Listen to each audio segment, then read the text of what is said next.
ഹജ്ജ് ഉംറകളുടെ റുക്നാണ് മുടി നീക്കം ചെയ്യുക എന്നത്. അതിൻ്റെ ഫർള് വീടുവാൻ 3 മുടികളെങ്കിലും നീക്കം ചെയ്താൽ മതിയാകും. അങ്ങനെ 3 മുടികൾ ഒന്നിച്ച് നീക്കം ചെയ്യുകയോ ഓരോന്നായി നീക്കം ചെയ്യുകയോ ചെയ്യാവുന്നതാണ്.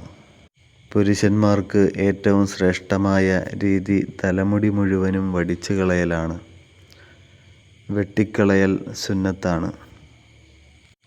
ഏറ്റവും ശ്രേഷ്ഠമായത് തലമുടി മുഴുവനും വടിച്ചു കളയൽ തന്നെയാണ്. ഇനി തലമുടി പറിച്ചു കളഞ്ഞാലോ കരിച്ചു കളഞ്ഞാലോ ഫർള് വീടുമെങ്കിലും മുടി നീക്കലാകുമെങ്കിലും അത് കറാഹത്താണ് എന്ന് കർമ്മശാസ്ത്ര പണ്ഡിതന്മാർ പറയുന്നു.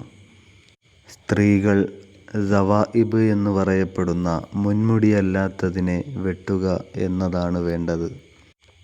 മുടി നീക്കം ചെയ്യുന്നതിൻ്റെ രീതിശാസ്ത്രങ്ങളെപ്പറ്റി ഇപ്പോൾ വിശദീകരിക്കുന്നില്ല. പലരും തെറ്റായി ചെയ്യുന്ന രസകരമായൊരു നടപടിയെപ്പറ്റിയാണ് ഇപ്പോൾ പറയാൻ ഉദ്ദേശിക്കുന്നത്.